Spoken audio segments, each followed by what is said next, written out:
Welcome to our Capital Recovery Center, where we focus on two key concepts. How can we help you with your recovery today? And what does recovery mean to you? Tune in Tuesdays at 10 a.m. to our coffee and conversation meeting and Thursdays at 1 p.m. to our All Recovery meeting. For updated information, follow our Capital Recovery Center Facebook page. Hi, good afternoon, everyone. Welcome to our Coffee and Conversation. We have a special coffee and conversation today.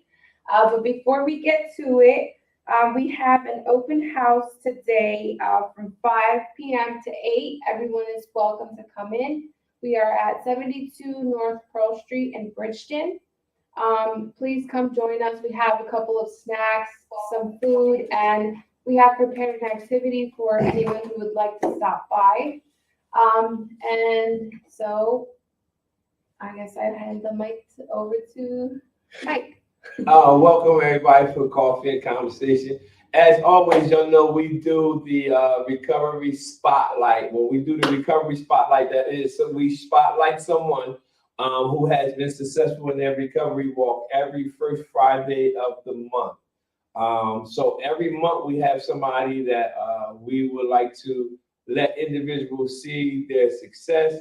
So this particular month, we had the opportunity to have our Spotlight Recovery to be a part of the Coffee and Conversation today. And also we have one of our other recovery coaches, Ms. Karen Hendricks, also going to be a part of the show. So we're just going to add some brief questions and let Ms. Lauren and Karen share from the experiences that they both have. So welcome, Ms. Lauren. So we want to welcome her to our broadcast today here at Capital Recovery Center, and also one of our recovery coaches, Ms. Karen. So we have both of them joining us today, and I am so excited about it because there's a good opportunity for other individuals to hear different perspective or different situations where as though the family dynamic and people have mentors and coaches come alongside individuals and everything. So first and foremost, we want to welcome Miss Lauren. Can you say hi to the crowd? Hi. So also Miss Karen, you wanted to say hi? Hey guys. All right, so first we want to know, how do y'all two know each other? I'll start. So, let me just go into a brief thing. I'm Lauren Hepner. I am originally from Vineland, New Jersey. I currently live in Hillsboro, Ohio. I know Miss Karen, for many years now. I originally met her through Bobby Bledsoe's program, the Freedom Homes, which is located in Millville, New Jersey. I was there for a short while. My stay was not long there. And then it seems like every time something bad had happened, overdoses, visits to the hospital, not so good things that have happened. Karen's always been there, but my last real encounter I had with her was actually the day before I was leaving for a long-term treatment in Cresco, Iowa, and I was at the welfare office closing my food stamps out and my health insurance because I didn't need that. I was going to long-term treatment. And she happened to be in there. So that is the day that her and my mom officially had met. My mom had often heard about my angel Karen. She had never came face to face with her until that day at the welfare office. And then I guess she still kind of stayed in contact with you guys in a sense. Even though I have had a significant amount of time. So, Karen, I think I touched everything, but maybe you have something I may have forgotten. I don't remember this, but I think when I had met you at the Freedom Home Bible study, you had remembered me as a recovery specialist going bedside with you on an overdose call. And I remember you had looked at me really, really like, I don't know, it was an odd look, and you had said that you had remembered me. I think you were very nasty with me too in the hospital, but I didn't remember that. But I think that was our first encounter. I do Was believe. that the only program, the last program you went to? No, the Freedom, well, listen, this girl has done 30, 60, 90-day programs time and time and time again, have collected multiple key tags and have recollected them over and over again. The Freedom Homes was the one that I had done. I think, honestly, now looking back, it was God's way of preparing me for this long-term treatment that I was getting ready to do with Mission Teens. Nice. And as far what I mean by that is the devotions, the going to church, the finding out who God was, and that he really did love me despite of everything I had done, or the good and the bad, you know, the way I was and the wickedness I had inside of me and the hatred I had for everybody else. But it came to me a little bit in the Freedom Homes, but more so in Mission Teens, that God really did love me or does love me and never left my side despite 22 years of addiction. I left him. I walked away from him. So yeah, Karen, actually was in the house in Millville. No, I'm wrong. It was Minatola. We were doing a Bible study, and I saw you, and I was like, oh, that's that woman that tried saving my life. But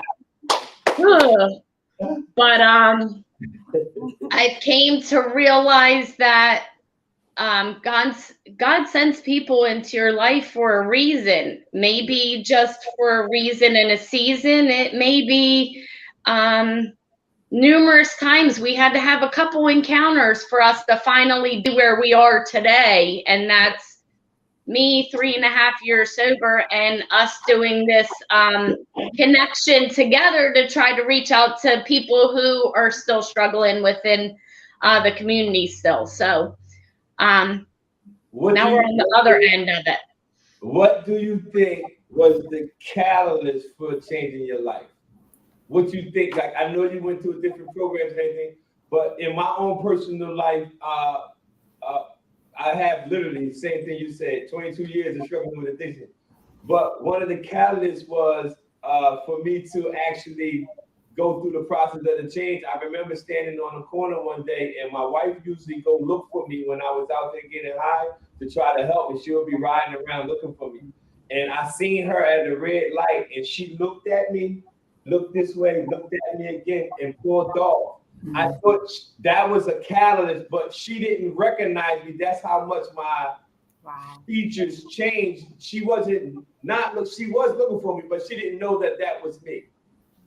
And that was the catalyst for me to say, oh, that's it. I got it. What you think was your catalyst to say, this is it, I got to do something?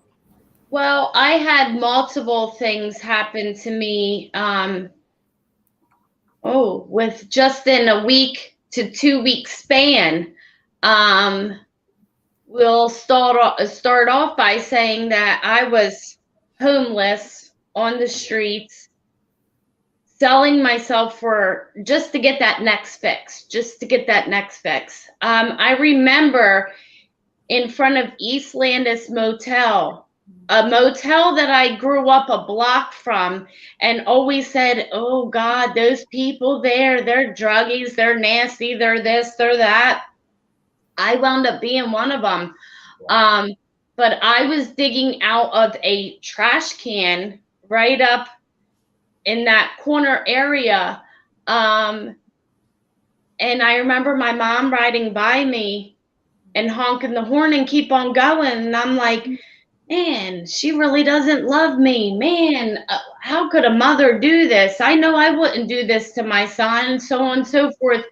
But that's the tough love my mom had to give me. And she has now made it clear that, Lauren, you think at that next street light on 7th and Landis, I didn't stop and say, God help her, be with her, and I can actually let my foot up off the brakes. She said, I sat there and just cried and cried.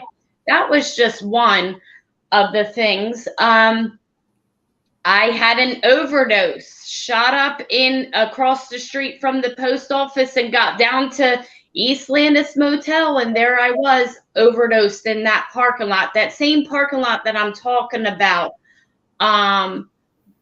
But the final draw was I had nothing left, no family. My mom said, Lauren, you're not coming here to get a shower. I don't care if you walk around town with raunchy underwear and stink in the high heavens, and I'm not giving you any more food, no money, no nothing. I didn't have my son anymore, who was, 9 at that time. I didn't have, actually, I'm lying, 10. I didn't have that. I had nothing. I had absolutely nothing left.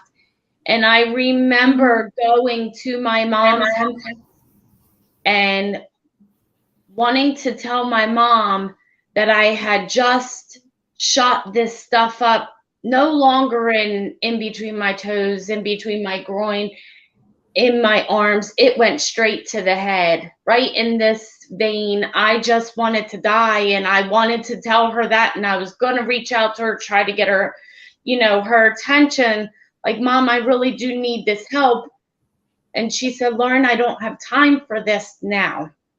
And it's not that she didn't have time for me. It was always a new song and dance with her. Mom, I want, Mom, I want, Mom, I want. And she just had to give me that tough love. But that day, I praise God for that day. And I praise God for all the trials and tribulations I've been put through this whole entire time, because it made me open my eyes. But I got down to Myrtle and Landis, right across from Sacred Heart Church. And something told me to go back. And I know what that something is. It was God. I went in my mom's backyard. I wasn't supposed to be on her property. And I said, on my knees, God, if you're real, like they say, get me out of this city. Get me out. I can't do this anymore. I'm sick and tired of being sick and tired. I'm done. I won't die. For some reason, you're keeping me. I don't care if you put me in the cornfields. Just get me out. Well, let's just say the following day, my sister, who hadn't talked to her, and I weren't talking for about 3 years after our dad passed, reached out to me, and she said something woke her up. It was God. Yeah. God had all his hand in through all of this, orchestrated all this. But she reached out to me, and I told her, I said, I think it's time. I think it's time. I can't do this anymore. And she said, I know of a place that will help you. And that was Mission Teens. Nice. So I told her, I'll come stay with you tomorrow and start detoxing, because it was always later. I'll do it tomorrow. I'll get clean tomorrow. That would have been never if the guy that I was running with, him and I were staying on my mom's front porch. And if this situation didn't happen, I probably wouldn't be here. I probably wouldn't have went and got help. But he got upset because I told him my sister reached out to me, and I think I'm ready to get help. And either you're going to ride with me or not. I was that ride or die girl. Either you're going to ride or you're going to die off and be elsewhere. Yeah.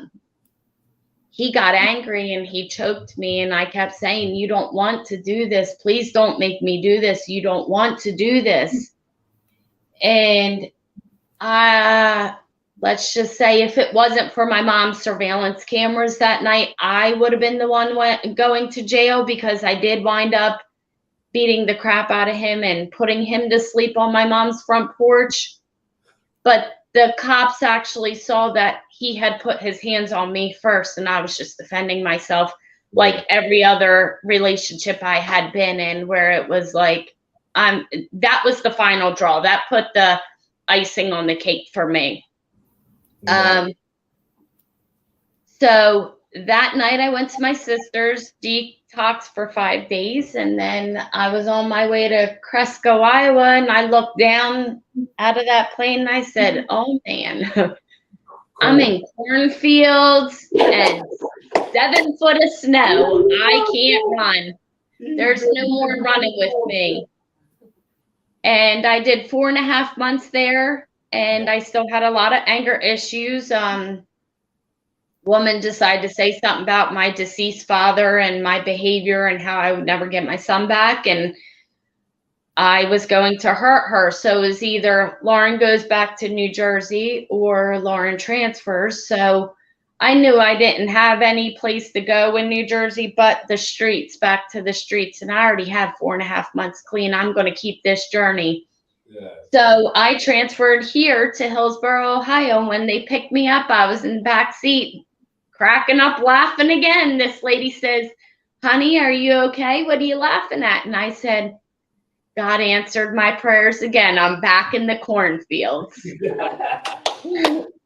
I graduated the program, went home, and came back to the cornfields. Only this time I lived across the street from the cornfield. So I have made a forever home here. Yeah. I don't know. It's a lot calmer, slower pace, more peaceful. You needed that. I needed that because it was always chaos, and I was just wild completely. So I needed. How's your relationship with your kids now? Say that again. How's your relationship with your children? Well, my 16-year-old son, he's now 16, Michael, he still lives in New Jersey. Very good relationship for the most part. You know, there's still a little jealousy, still a little resentment. There's some trust issues still, but it took me a while. I have to sit and I have to remember how long it took me to rebuild trust. That's right. For me to build relationships back and not hold resentments. And, you know, it's hard for me as an adult, let alone a teenager. Yeah. I now have a 16-month-old miracle baby I wasn't supposed to have anymore because of my past. And big news, which wasn't on my recovery spotlight, but 2 Sundays ago, my fiance said, July 17th, 2022, we're getting married. Even though we were engaged, we're getting married, right? And I said, let's do this. So I have had a total of 51 days. I have 40 days and 40 nights from this point on to plan for a wedding. Nice. So that's exciting. Yes. That's awesome, because all the time when people, I know personally, when people go through the transformation, I tell people all the time, just take it slow because it's a process. One of the things that I often wanted was to repair my relationship with my children, and I know that takes time. So that's why I asked you about your children, because there are a lot of individuals who are on the recovery process, and they're in the tug of war area with their relationship with their children. But you said it takes some trust. It's all of that have to be developed during the process. And then you said a lot of good stuff, because you said you have to understand I had to take time in my situation with trust, and I'm an adult. So you got to understand a child, you got to give them a little bit more room to develop in that area So that's good. Hey, Miss Karen, what keeps you to keep reaching out to people who you see the first time you talk to them, they seem like they don't get it. You go back, you see them again. What keeps you going to help individuals like that? I think it's just planting seeds. I've just had such a passion and a compassion for the people in the streets, even when I was a teenager, just planting seeds in people's lives. And 20 years later, I'm seeing, I just keep it moving. And I just keep doing what God tells me to do. And people will come to me 20 years later and say, you said this and you did this, and I don't even remember the things that I've said, just being obedient to the voice of the Spirit. It's just seeing miracles like Lauren take place. Yeah. And there's many, many, many in my life that I just see. And it's just very, very encouraging. Very encouraging. Hey, Miss Karen, just so nobody don't know, Miss Karen, me and Miss Karen went out Saturday to a Saturday. Really? Yeah, we went out Saturday. She the real deal. She don't just do it for money. She do it. That's how I am. It's a lifestyle to me. I do this every day for real, like all day long. This is what I do. Try to reach out to show my life and show individuals about the goodness of God. Yes. So, Miss Lauren, everybody usually have like a mantra. Mine's is anywhere but backwards, or a motto, or something like that, or a slogan. Do you have any type of slogan that you hold on to? Live life to the fullest, because tomorrow is never promised. And also, my stand on scriptures, I could do all things through Christ who strengthens me. Because without his strength, I couldn't do it. That's right. I'm a weak soul. That's good. That's good, because everybody has something that they stand on. Also, when you was in the program, did you make any relationships with people who are still doing well after the mission teams? Did you connect with anybody who's continuing on in their recovery? Oh yeah, I met a girl. Well, mainly the ones who were I went through mission teams in Hillsborough with. One of them is actually a teacher out at the mission here.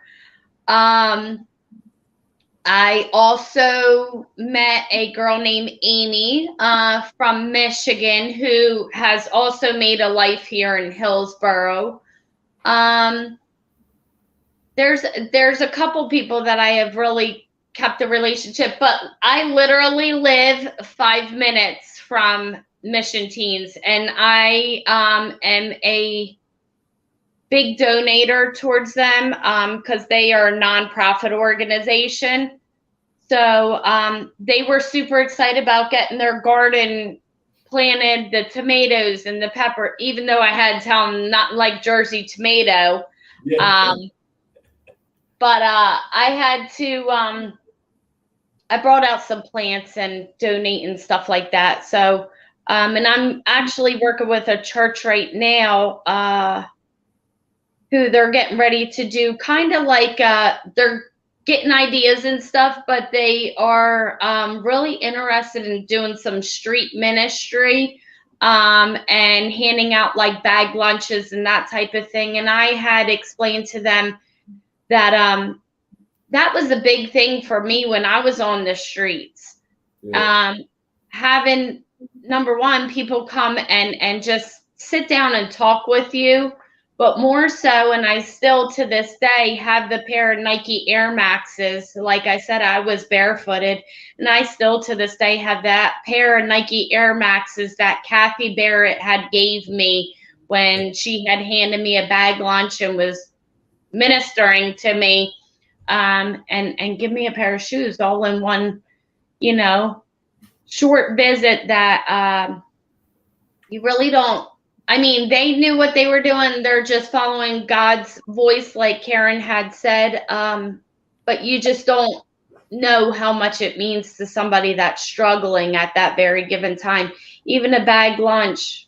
I'm surprised I didn't catch more charges, theft charges for stealing a bag of goldfish at Wawa, or, you know, stuff like that, just to fill my stomach. So yeah, I have some really good relationships still as far as my treatment.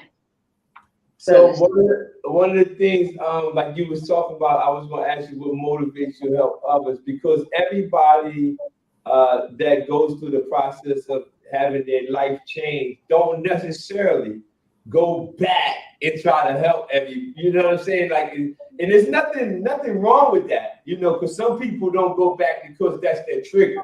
Like it might trigger them to go, you know, but your motivation, you still remember how people reached out to you, and you have that in your heart. Nobody will ever be able to take that from you. And that's good that you are motivated to go back and try to help inspire other individuals, because no matter what, you can't, people only understand when you get in those situations. And like you said, you remember seeing individuals and saying, oh, who these people were and what they were doing. And then you ended up like them. So now you actually have more motivation. Like, I didn't think forever will I ever be in that situation. And I ended up in that situation. Yeah. So you know that the people who are out there came from something.